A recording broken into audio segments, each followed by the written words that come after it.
In this video today, I'm going to be taking a look at the Nest Hello Doorbell, so stay tuned.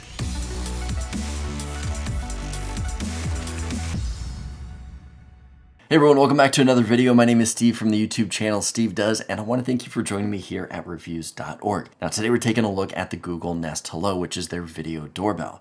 Now the video doorbell is probably one of the most important cameras that you can put in your house because it covers your front door. That way you can see who's coming, who's going, who's approaching your door. If you're looking to get a security camera for your house, a video doorbell is where I'd recommend starting. Now Google and their Nest line is a premium line of products, and you're also going to be paying a premium price for that. Taking a look at the Google store, the doorbell retails for $230. But to get the most out of this doorbell, you're going to want to sign up for the Nest Aware subscription.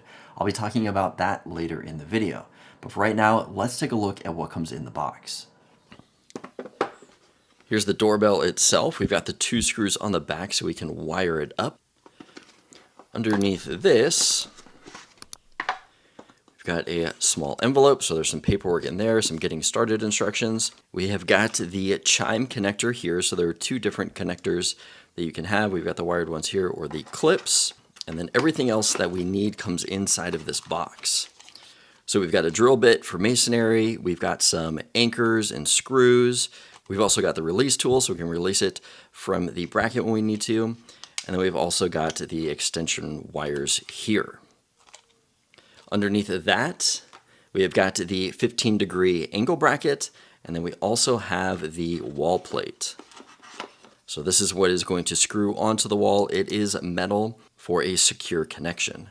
Now I've had my doorbell installed for a few weeks now, and I have to say that I'm really impressed with how fast the notifications come through and how fast the app loads. When the app loads up, it loads up a live view almost instantly. So you're seeing a live view of every camera that you have. Software is really easy to use and pretty intuitive. When somebody pushes that doorbell, you're going to get a notification, and in that notification, if you push and hold it, it's going to give you an image of what's happening at the door. Below that, you can do your quick responses, so if you want to respond with any of those really quickly, you can do that, or you can tap on the video to load up a live view of what is happening at the door. From there, you can either decide to talk to the person, use one of the 3 programmed responses, or just close out the call. Now, one thing that I really like about this camera is its 3:4 aspect ratio. So that's going to give you a little bit more of the top and the bottom of the image than a normal 16:9 image would. Another thing to mention is that this doorbell is not battery powered like some other ones out there. You do have to have it wired up, and that is because the camera shoots at 2K image quality. So the quality is really good on this camera. Also, with a Nest Aware subscription, it is going to be recording 24 hours a day. So this camera is going to be using a lot more power than a typical event-based camera would. Another cool thing that I like about the Google ecosystem is that they're starting to incorporate a lot of Google Assistant into their products. For example, the Indoor IQ camera has a Google Assistant built in.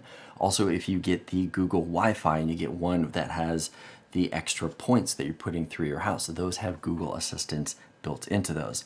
And the reason I bring this up is because if you use the Google Nest Hello, when somebody pushes that button, it's going to announce on all of those devices that the doorbell was pressed. So you don't even have to use your normal indoor chime for your house. It is going to announce it throughout the house, which is a cool feature that I like. Another cool feature with this software is that it has facial recognition. And what that is going to do is it's going to analyze faces as they're coming to your door, and as time goes on, it's going to start recognizing people. You can then go into the software, group images together, give it a title, so when somebody comes and actually pushes on the door that the software recognizes, instead of the Google Assistant announcing someone's at the door, it's actually going to say who is at the door, which is really cool. Now, taking a look at the side of the box, this doorbell is compatible with the Google ecosystem, which means you can have it display on a TV through a Chromecast or on a Google Nest Hub. Now, as far as the Amazon ecosystem, I noticed that it did not mention that on the box, and I really couldn't find it anywhere to see if it was compatible. I did find that I was able to incorporate the Nest Hello into my Amazon app. So from there, I can load it up onto a Fire TV or an Echo Show if I have one of those. Another feature that I thought was really thoughtful from Nest is that this doorbell has a quiet mode. So you can go into the app, tap on quiet mode, and you can set quiet mode from anywhere from 30 minutes up to 3 hours. And this is going to be really important for you other parents out there. I've got young kids. I've got a 2-year-old who sleeps on a regular basis throughout the day. So being able to mute the doorbell for a short period of time is very helpful for me. Now, one thing is that I wish that you could program it, considering she takes a nap at the same time every day, but I did not find that it was programmable as of right now, but that could be something that they could fix down the road. So the last thing I want to talk about is the Nest Aware subscription. And the primary reason is because they've actually just revamped the entire Nest subscription plan. Now, it used to be that the plans all included 24-hour recording, which is nice, but can be pretty expensive to be recording all the time. Prices range anywhere from $5 to $30 per camera, which can get really expensive really fast. They've now revamped their subscription to be more in line with their competitors, and they now have 2 subscription plans. Both plans include intelligent alerts, sound detection, and emergency calls. Now, the $6 a month or $60 a year plan is going to get you 30 days of just event recording. So it's not going to be recording the 24/7. But if you want, you can get the $12 a month or $120 a year subscription, and that is going to include 60 days of event-based recording and 10 days of 24/7 recording, which is an incredible deal. And another thing to point out with the new subscription plan is that it now covers all cameras, not just one camera. Having the ability to have 24/7 recording and being able to scrub through your footage to see what is going on is a huge plus. And if you guys are on the fence on which one to get, I would definitely recommend getting the $12 one for that 24/7 recording.